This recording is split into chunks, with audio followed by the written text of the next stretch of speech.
আসসালামু আলাইকুম ওয়া রাহমাতুল্লাহি ওয়া বারাকাতুহু। ফ্রম ডে ওয়ান আমি এই কথা বলে আসছি আপনাদেরকে, ওয়াকার হচ্ছে মির্জাপুরের বংশধর। আজকের আমি বললাম, আমি যা যা বললাম এটা এখন সার্বিকভাবে প্রমাণিত। ওয়াকার তার শরীরে রয়েছে বেঈমানের রক্ত।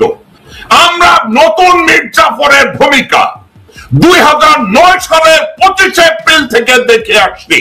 এই বেঈমানের বাচ্চা, এই নিমক হারামের বাচ্চা, এই বিশ্বাসঘাতকের বাচ্চা, এই লেন্টি করার বাচ্চা ওয়াকারুজ্জামানের কার্যক্রমকে যে কোনো মূল্যে আমাদের প্রতিহত করতে হবে। ওর দাদা ছিল বেঈমান, ওর নানা ছিল বেঈমান, ও নিজে একটা বেঈমান। আমরা যদি এখনো অবজার্ভ করতে ব্যর্থ হই, আমরা যদি এখনো সঠিক চেহারা বুঝতে ব্যর্থ হই, তাহলে আমাদের জন্য আর একটা বিধ্বংসী অবস্থা ভারতের দিক থেকে আসবে। জেনারেল ওয়াকার, তুমি 5ই আগস্ট থেকে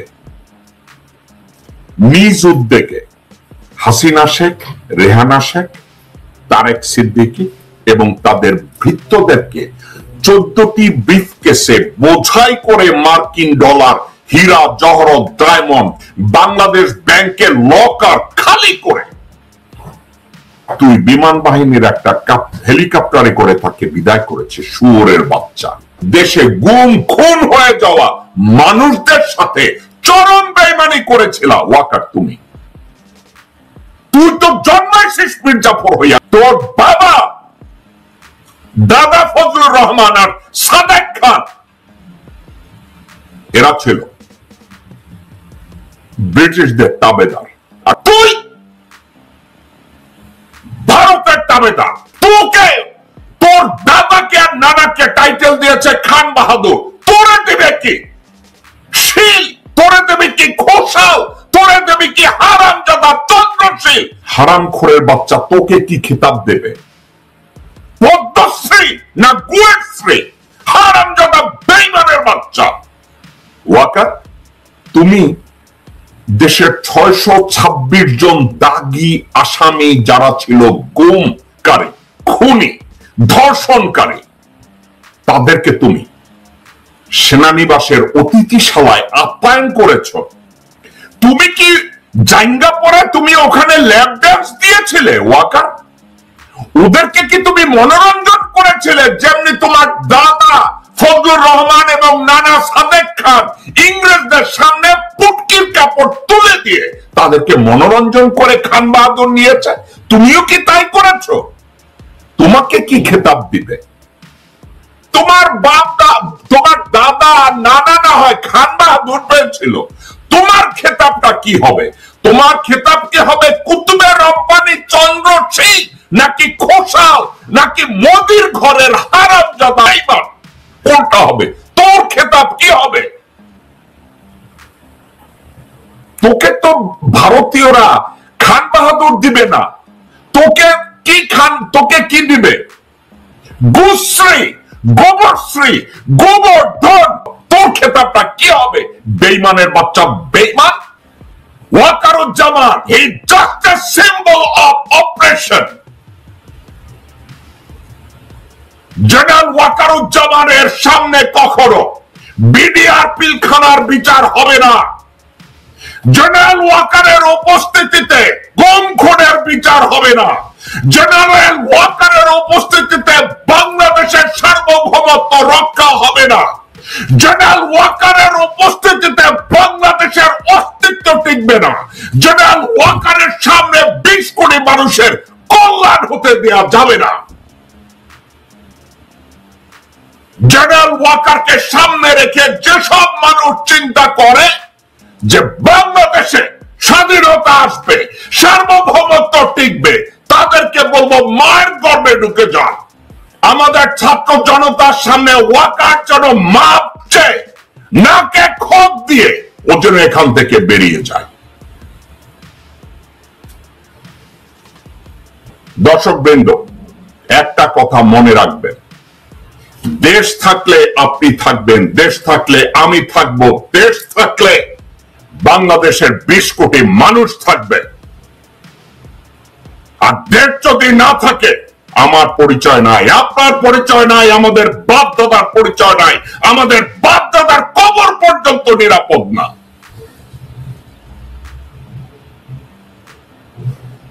দর্শকবৃন্দ,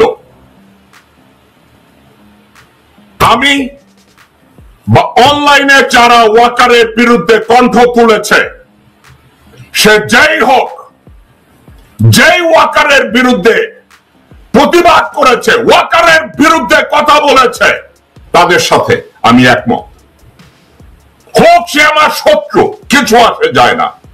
ওয়াকারের বিরুদ্ধে এবং বাংলাদেশের পক্ষে এবং ভারতীয় আগ্রাসনের বিপক্ষে যারা তাদের কণ্ঠ রেজ করেছে, আমি তাদের পক্ষে। দর্শকবৃন্দ, দেশের ছাত্র জনতা যারা আছে, আমাদের সবার দায়িত্ব, যেসব অকুতভয় ছাত্ররা আজকের ওয়াকারের সঠিক চেহারা আপনার আমার সামনে খুলে দিয়েছে, এবার রাস্তাঘাটে নামার আমাদের সময়। এই সময় এই ভারতীয় তল্পি বাহকরা অন্য কারো সামনে যেন আত্মসমর্পণ না করে। আত্মসমর্পণ করতে হলে এদেরকে ডক্টর মোহাম্মদ ইউনূস এবং বৈষম্য বিরোধী ছাত্রদের যেই নেতারা সামনে আছে তাদের সামনে গিয়ে নাকে খত দিয়ে তাদেরকে আত্মসমর্পণ করতে হবে। সেনানিবাস থেকে টেনে হিস্ট্রে নামাতে হবে।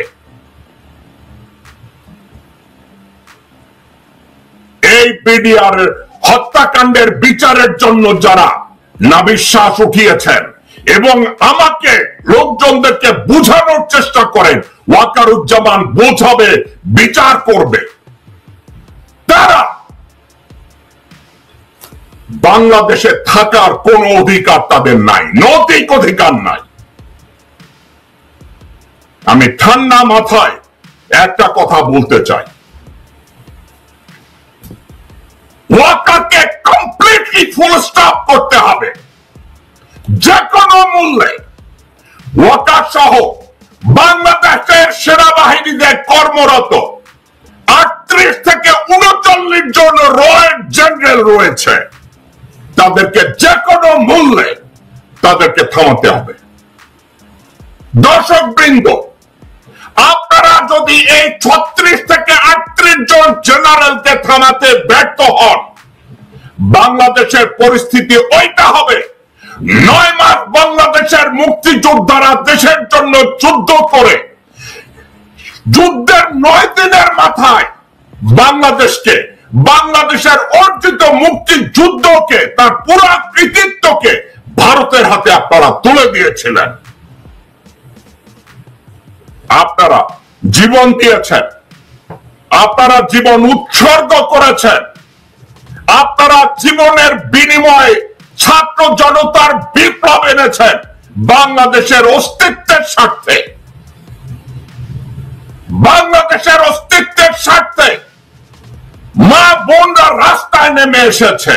বাংলাদেশের অস্তিত্বের স্বার্থে মা তার সন্তানদেরকে আত্মাহুতি দিয়েছে, স্ত্রী তার স্বামীকে আত্মাহুতি দিয়েছে, স্বামী তার স্ত্রীকে আত্মাহুতি দিয়েছে। দর্শকবৃন্দ, আমরা এখন ওই জায়গায় দাঁড়িয়ে আছি। স্বাধীনতার যুদ্ধ আমরা করেছি আগস্ট, জুলাই এবং আগস্টে, ওই যুদ্ধ শেষ হয় নাই। দর্শকবৃন্দ, আমরা রাও ফরমান আলীকে ভারতের জওহরার কাছে বা মানেক শাহর কাছে আত্মসমর্পণ দেখতে চাই না। দর্শকবৃন্দ, বাংলাদেশের জনগণ আপনাদেরকে দেশের প্রত্যেকটা বিভাগীয় শহর এবং রাজধানীতে আপনাদেরকে বেরিয়ে আসতে হবে। আপনারা যদি বেরিয়ে এসে ভারতীয় আগ্রাসনের পক্ষে বিএনপি যেই দল হোক না কেন, সবার সামনে থেকে আপনাদের আত্মসমর্পণের দলিল সিগনেচার করিয়ে নিতে হবে। দর্শকবৃন্দ, এটা রাগের আবেগের কথা না। চিন্তা করে দেখুন, ওয়াকারুজ্জামান এই কাজটা ত্বরান্বিত করছে। ডক্টর মোহাম্মদ ইউনূসকে যে কোনো মূল্যে চায়না যাওয়ার থেকে বিরত রাখতে হবে। দর্শকবৃন্দ, এটা তারই পায় তারা। ডক্টর মোহাম্মদ ইউনূস যাতে চায়না যেতে না পারে, চায়না যদি যায় তাইলে ভারতের খেল খতম। ডক্টর মোহাম্মদ ইউনূসকে সরকার প্রধান হিসাবে যাতে চায়না যেতে না পারে, ওয়াকারকে দিয়ে এই মরণ কামড় দেওয়ার সুযোগ তৈরি করেছে। এই ওয়াকারুজ্জামানের সহায়তায় সংবিধান বলে জিকির তুলেছে। টার্গেট একটা, ডক্টর মোহাম্মদ ইউনূসকে চায়নায় যেতে দেওয়া হবে না। টার্গেট একটা, ডক্টর মোহাম্মদ ইউনূসকে সফল হতে দেওয়া হবে না। টার্গেট একটা, বাংলাদেশকে সত্যিকার অর্থে স্বাধীনতা দেওয়া যাবে না। টার্গেট একটা, দেশের 20 কোটি মানুষকে দুমড়ে মুচড়ে মেরে ফেলে কাশ্মীর বানানো হবে। উদ্দেশ্য শুধু একটা, ডক্টর মোহাম্মদ ইউনূস বেঁচে থাকলে বাংলাদেশ একটা সার্বভৌম দেশ হিসাবে পৃথিবীর সামনে দাঁড়িয়ে যাবে। এটা করতে দেওয়া যাবে না। ভারতীয় কুত্তার বাচ্চারা, তাবাদারের বাচ্চারা ওয়াকারের নেতৃত্বে আজকের দেশটাকে এই পজিশনে নিয়ে এসে দাঁড় করিয়েছে।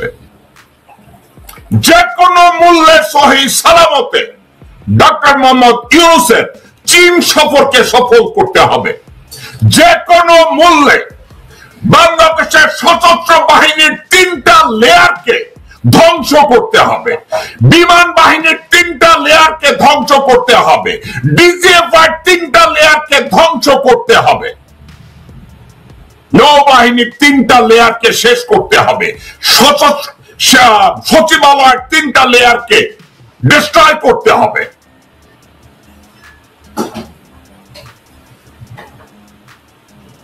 আমরা যদি এগুলো করতে ব্যর্থ হই, দর্শকবৃন্দ, 1971 সালের 16 ডিসেম্বরে যে ড্রামা দেখেছেন, ওই ড্রামার পুনরাবৃত্তি হবে দেশের এই মুহূর্তে। আমরা যদি ডক্টর মোহাম্মদ ইউনূসের পক্ষে রাস্তায় দাঁড়াতে ব্যর্থ হই, 1971 সালের 16 ডিসেম্বর যে মকারি দেখেছেন, পাকিস্তানি জেনারেলরা ভারতীয়দের কাছে সারেন্ডার করে, আপনারা দেখবেন এই বাংলাদেশে ওই ইতিহাসের আবার পুনরাবৃত্তি হবে।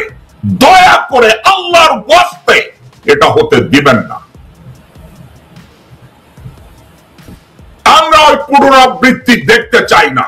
আমাদেরকে মেক শিওর করতে হবে ডক্টর মোহাম্মদ ইউনূসের চায়না সফর যেন নির্বিঘ্নে হয়। আমরা শুধু ঘরে বসে থেকে দোয়া করলে চলবে না, আমাদেরকে রাস্তায় বেরিয়ে আসতে হবে ডক্টর ইউনূসের পক্ষে।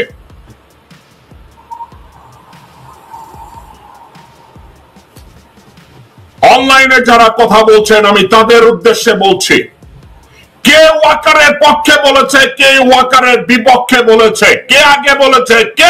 অবস্থার দৃষ্টিতে আমাদের যা মনে হচ্ছে, বিএনপি এখন বাংলাদেশের রাজনৈতিক দল বাদ দিয়ে তারা ভারতের স্বার্থ সংরক্ষণ করতে ওয়াকারের শরণাপন্ন হয়েছে, যার জন্য ওয়াকার বেগম জিয়ার সাথে দেখা করেছিল। বিএনপির অনেকে আপ্লুত হয়েছিল, জেনারেল ওয়াকার নাকি বেগম জিয়ার সাথে দেখা করে সৌজন্যতা দেখিয়েছে। বলদ কাহাকে বলে?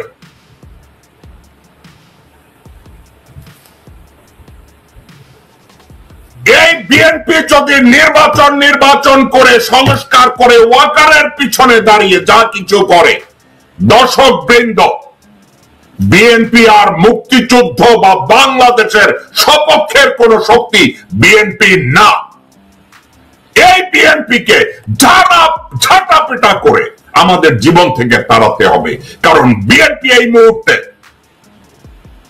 ওয়াকারকে সমর্থন করছে।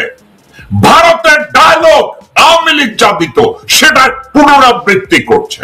দর্শকবৃন্দ, ভালো থাকবেন, সুস্থ থাকবেন। আজকের আমি বিদায় নিচ্ছি। আসসালামু আলাইকুম ওয়া রাহমাতুল্লাহি ওয়া বারাকাতুহু।